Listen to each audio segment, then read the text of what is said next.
5 قسم کے نوافل ایسے ہیں کہ جس کا اگر رمضان شریف میں آپ اہتمام کریں تو آپ کے روزے کو 4 چاند لگ جائیں گے۔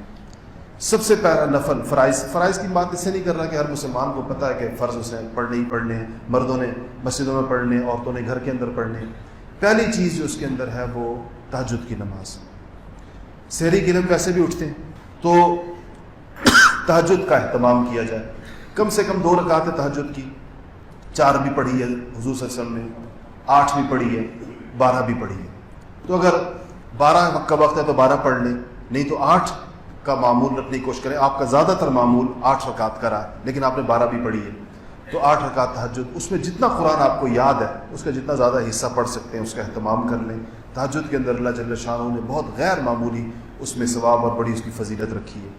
دوسری نماز جس کا رمضان میں اہتمام بہت دشوار ہو جاتا ہے وہ ہے اشراق کی نماز۔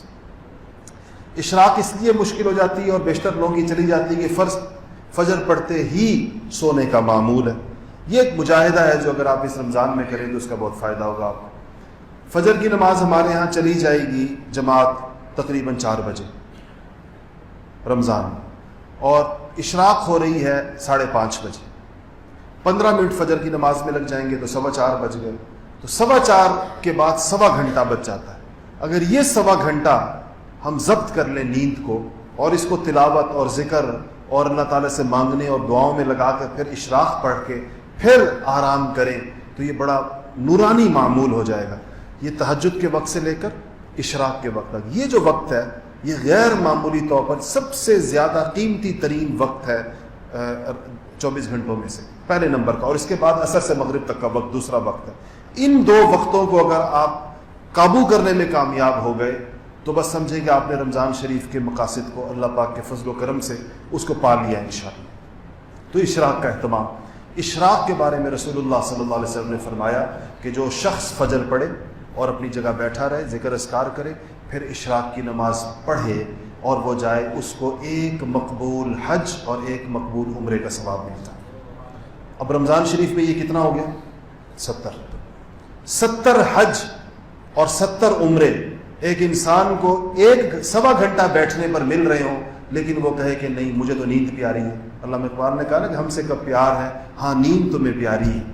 تو انسان کے اتنا بھی مجاہدہ نہ کرے تو حقیقت یہ کم ہمتی کی بات ہے، اس لیے اس کا اہتمام کریں۔ ہم انشاءاللہ یہاں اپنی مسجد میں اس کا اہتمام ہوگا کہ فجر کی نماز کے بعد یہاں ساتھی آئیں گے، آس پاس کے ساتھی بھی ادھر ہی اشراق تک، تاکہ ایک ماحول ہو، لوگ بیٹھے ہیں، کوئی تلاوت کر رہا ہے، کوئی ذکر کر رہا ہے، اور اس کے بعد پھر اشراق کی نماز پڑھیں تو اس ماحول کے اندر بیٹھنا ذرا آسان ہوتا ہے۔ تو جو ساتھی چاہیں یہاں پر فجر کی نماز پڑھیں ہمارے ساتھ، اور اس کے بعد اشراق تک یہاں بیٹھ کے عبادت کریں۔ تیسری نماز جو ہے وہ ہے چاشت کی نماز۔ چاشت کے بارے میں یاد رکھیے گا کہ اس کا انسانی صحت کے ساتھ بڑا براہ راست تعلق ہے۔ رسول اللہ صلی اللہ علیہ وسلم نے فرمایا کہ جب انسان صبح بیدار ہوتا ہے، انسان کے جسم میں 360 جوڑ ہیں، اور جب وہ صبح بیدار ہوتا ہے تو ہر جوڑ کی طرف سے 1 صدقہ اس کے اوپر واجب ہوتا ہے۔ تو 360 صدقات اس کے اوپر واجب ہیں ہر جوڑ کی طرف سے۔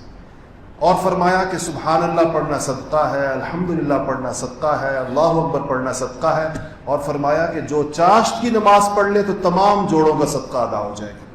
تو جس انسان نے اپنے جسم کے جوڑ کا صدقہ ادا کر دیا صبح، اس کو جسمانی بیماریاں انشاءاللہ اللہ کے فضل و کرم سے نہیں ہوں گی۔ اس لیے رمضان شریف میں خاص طور دوسری آپ نے فضیلت یہ فرمائی کہ اگر کسی انسان کے گناہ سمندر کے جھاگ کے برابر بھی ہوں اور وہ چاشت کی نماز کا پابند ہو تو اللہ جل شانہ اس کے سارے گناہوں کو ختم فرما دیں گے۔ اتنی چاشت کی نماز، تو اس کی کم سے کم 2 رکعت ہے، 2 پڑھ لیں، 4 رکعت پڑھ لیں کم سے کم اس میں۔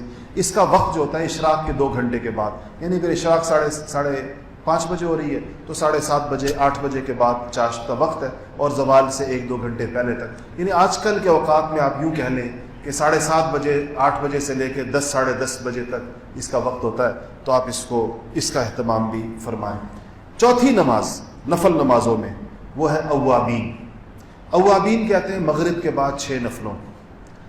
اس میں بعض حضرات نے یہ اجازت دی ہے کہ جو 2 رکعت سنت موقدہ آپ لوگ پڑھتے ہیں اس کو بھی نفلوں میں شمار کر لیا جائے، تو اس کے بعد 4 رکعت پڑھ لیں تو بھی اوابین ہو جائے گی۔ بہتر یہ ہے کہ اس کے بعد 6 رکعت پڑھ، لیکن اگر آپ نے 2 رکعت سنت موقدہ کے بعد، اچھا آپ حضرات کے ہاں تو ویسے عام معمول ہے 2 رکعت نفل تو ویسے بھی پڑھتے ہوں، تو 2 رکعت تو وہ ہو گئی، 2 یہ ہو گئی، 2 اور ملا لیں ساتھ تو 6 ہو جاتے، یہ بھی ٹھیک ہے، یا پھر 2 رکعت سنت موقدہ کے علاوہ آپ جو ہیں وہ 6 رکعت پڑھ لیں۔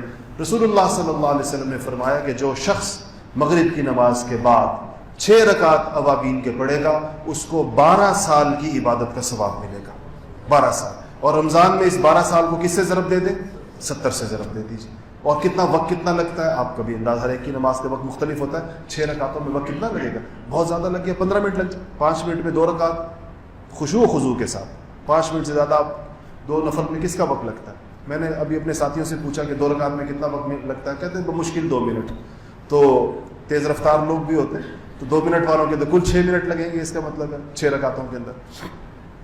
تو یہ ہے اوابین۔ 4 نوافل ہو گئے، تہجد، چاشت، تہجد کے بعد اشراق، چاشت، اوابین۔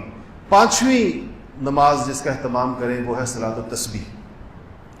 صلاۃ التسبیح وہ تحفہ ہے جو رسول اللہ صلی اللہ علیہ وسلم نے اپنے چچا سیدنا عباس بن عبد المطلب رضی اللہ تعالیٰ عنہ کو عطا فرمایا تھا، اور کہا تھا کہ چچا، لفظ تحفہ استعمال کیا، کہا چچا آپ کو ایک ایسا تحفہ دوں کہ جس کی وجہ سے آپ کے وہ گناہ جو چھوٹے ہوں یا بڑے ہوں، جان کر کیے ہوں یا بھول کر کیے ہوں، آپ کو یاد ہوں یا آپ بھول گئے ہوں، وہ سارے کے سارے اللہ تعالیٰ معاف فرما دیں۔ تو انہوں نے کہا کہ جی ایسا تحفہ کون نہ قبول کرے، تو آپ نے صلاۃ تسبیح ان کو سکھائی تھی۔ پھر فرمایا تھا کہ چچا ہو سکے تو روز پڑھ لیا کر، روز، یعنی سب سے بہتر یہ ہے کہ روز پڑھ لیں، روز نہ پڑھ سکیں تو ہفتے میں 1 دفعہ پڑھیں، ہفتے میں 1 دفعہ نہ پڑھ سکیں تو مہینے میں 1 دفعہ پڑھیں، مہینے میں 1 دفعہ نہ پڑھ سکیں تو سال میں 1 دفعہ پڑھ لیں، اور اگر سال میں بھی 1 دفعہ نہ پڑھ سکیں تو چچا زندگی میں 1 دفعہ ضرور پڑھ لیں اس کو۔ تو اس کو جو ہے کیا کریں، روزانہ 20 منٹ اس کے اندر لگتے ہیں، کیونکہ 300 دفعہ سبحان اللہ والحمدللہ ولا الہ الا اللہ واللہ اکبر، اس کو پڑھنا ہے 150 70 دفعہ کر کے، یہ کوئی تقریباً اس کی مقدار 75 دفعہ پڑھنا، تو وہ 150 اور 150 300 دفعہ 4 رکعتوں کے اندر پڑھا جاتا ہے۔ ترتیب آپ کو اس کی پتہ ہوگی، نہیں پتہ کسی کتاب میں دیکھ لیں، فضائل اعمال میں لکھی ہوئی اور کتابوں کے اندر اس کی ترتیب۔ یہ 5 نوافل ہیں جن کا اہتمام کرنا جو ہے وہ انتہائی برکت کا اور بہت زیادہ سعادت کا باعث ہے۔